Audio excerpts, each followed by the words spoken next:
Welcome back to Sidebar here on Law and Crime. I'm Anjanette Levy. Well, millions of people around the world watched the defamation trial between actors Johnny Depp and Amber Heard earlier this year. It was just quite a spectacle. It was very interesting, though, and Depp won all of his claims against his ex-wife for defamation. The jury awarded him $10.35 million in damages. Heard won one of her claims against Depp and was awarded $2 million in damages. They are both appealing those judgments. Now, a group of feminists and feminist organizations have written an open letter supporting Amber Heard and saying she's been vilified and continues to be harassed in the wake of the trial and the jury's verdict. So we thought we should talk about this open letter and the claims being made in it. Joining me to do so is Melba Pearson. She is a former prosecutor in Florida. Melba, welcome back to Sidebar. Thanks for coming on. Thank you for having me, Anjanette. Let's start right now with a little bit of an excerpt of this open letter that was posted on a website called amberopenletter.com. Part of it reads, 5 months ago, the verdict in the defamation trial between Johnny Depp and Amber Heard deeply concerned many professionals in the fields of intimate partner and sexual violence. In our opinion, the Depp v. Heard verdict and continued discourse around it indicate a fundamental misunderstanding of intimate partner and sexual violence and how survivors respond to it. So, Melba, these organizations, and there are many of them, the National Organization for Women, a plethora of organizations signed this open letter, and obviously they disagree with the verdict and they believe it was wrong and that Amber Heard was in the right and that her reactions to some of the things that were going on the audio tapes and things like that were normal and natural. So, what is your take on this open letter? Yeah, so there was a lot of pressure with regards to a lot of these feminist groups because during the time of the trial and in the time just before it, they came under fire because they weren't very vocal with regards to this case. And so now, maybe as a result of the pressure, or maybe as a result of having had time to reflect on everything that's gone on, they've decided to raise their voice around this issue. What is very clear, and unfortunately, I've even experienced this myself in doing some commentary around this case, where even just talking about the legal concepts that are involved, you get this vitriol where folks are just like basically calling you everything but a child of God, just because you're sharing a different viewpoint or highlighting a different concern. And some of those reactions and some of those statements are steeped in misogyny, are steeped in the fact that some of the folks that are speaking out have deep hate for women, right? But there are actual aspects that do need to be discussed here, right? At the end of the day, domestic violence affects so many people in this country, of all genders, of all races, of all ethnic backgrounds, financial backgrounds, and domestic violence looks different between couples. Not every single couple will have the same sort of behaviors that are involved. There are some commonalities, but not every domestic violence case looks the same. And I think that's what really got lost in this case and in this discussion. And I think it's interesting you brought up some of the things about misogyny. Part of this letter also reads, much of this harassment was fueled by disinformation, misogyny, biphobia, which is apparently having, animus toward people who are bisexual, and a monetized social media environment where a woman's allegations of domestic violence and sexual assault were mocked for entertainment. I'm not going to lie to you, Melba. I mean, there were some of these TikTok videos and stuff like that, and I'm not a big TikTok person, but I would see them out there, or some of the things on Twitter. And some of them were kind of they are not something I would ever put out there, even if I didn't disagree, if I disagreed with somebody's account or thought they weren't being honest or something to that effect.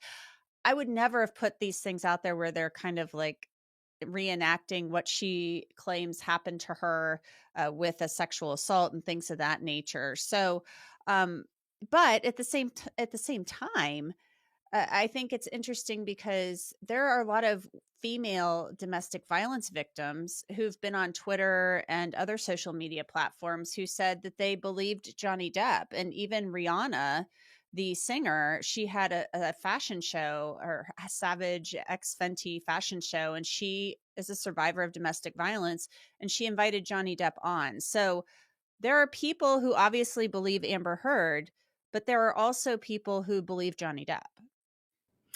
Absolutely, absolutely. And again, on any issue, reasonable people can disagree with regards to how they perceive the evidence. That's why when we have trials, we have a jury of 6 people or 12 people, depending on the type of case, because everybody's going to view things differently. But of course, they will come to some final commonality. But remember, most of the people that may be commenting on this didn't watch the trial from start to finish. They maybe saw excerpts here and there. They may be relying on a TikTok video and somebody's commentary, but they didn't necessarily see every single aspect of the evidence. And one other aspect that, again, gets lost in this is that, as you mentioned at the top, Amber Heard did win one of her claims and received $2 million. So that's not to say that there was an abuse or that Johnny Depp was never a victim, but clearly the jury believed something about her account to award her $2 million.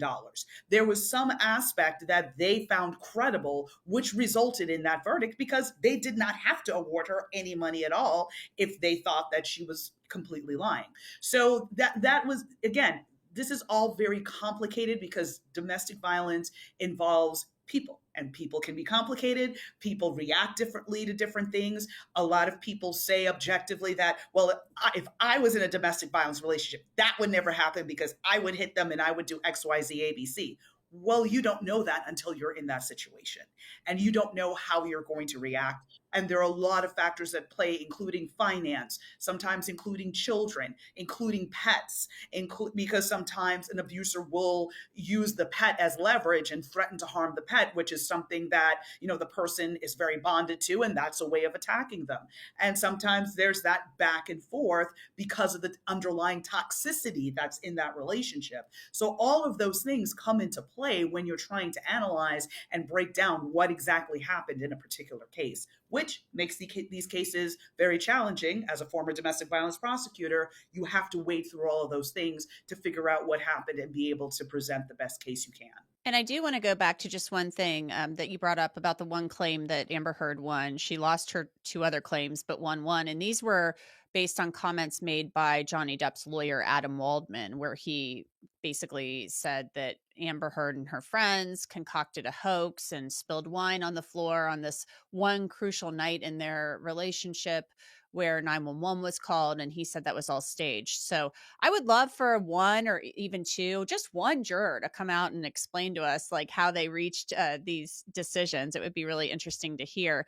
Melba, as a former domestic violence prosecutor, and we talked about this last week with the Courtney Clenny story, and there's been a lot of controversy surrounding the Depp and Heard case about whether or not there can be such a thing as mutual abuse. That's what their marriage counselor called it. She believed they were abusive to one another. And then Amber Heard's team called an expert, Don Hughes, who said that can't be possible. There's basically usually there's an aggressor and then a subordinate or subservient person in that relationship. But you said you believed that there could be mutual abuse. So explain that to me, and whether or not, in your viewing of the evidence at the trial, you believed this was a mutually abusive relationship.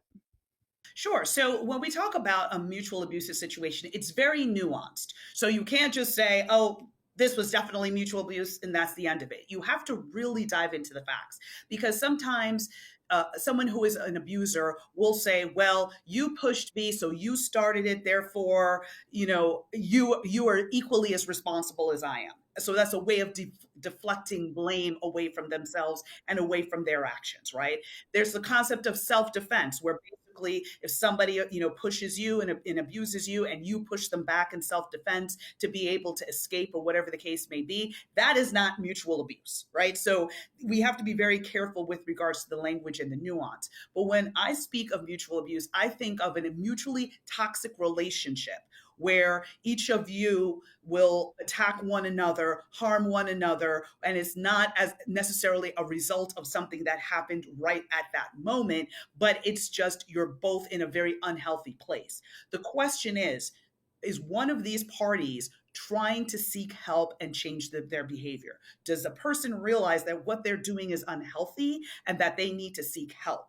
That to me is the big dividing factor. If you're not willing to seek help and you think there's absolutely nothing wrong with what you're doing, in all likelihood, you're probably the main aggressor and very problematic. And the person that is more likely to seek help often tends to be more of the victim slash survivor. So again, it's a very nuanced kind of idea. And I don't want folks to come away with thinking, blanketly that no one can ever have a situation where you have a primary aggressor and a constant victim. Sometimes it is much more fluid than one initially may think. So it doesn't have to just always be aggressor, reactor. It can be a little bit of both. It sounds like you Correct. believe that. Correct. I do believe that. Okay. I do believe that.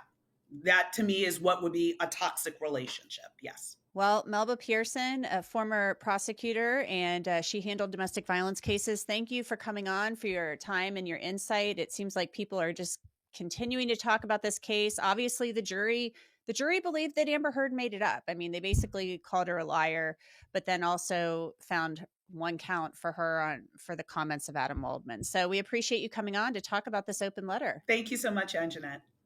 And that's it for this edition of Law and Crime Sidebar Podcast. It is produced by Sam Goldberg and Logan Harris. Bobby Zoki is our YouTube manager. Alyssa Fisher is our booking producer, and Kiera Bronson handles our social media. You can download and listen to Sidebar on Apple, Spotify, Google, and wherever else you get your podcast. And of course, you can always watch it on Law and Crime's YouTube channel. I'm Anjanette Levy, and we will see you next time.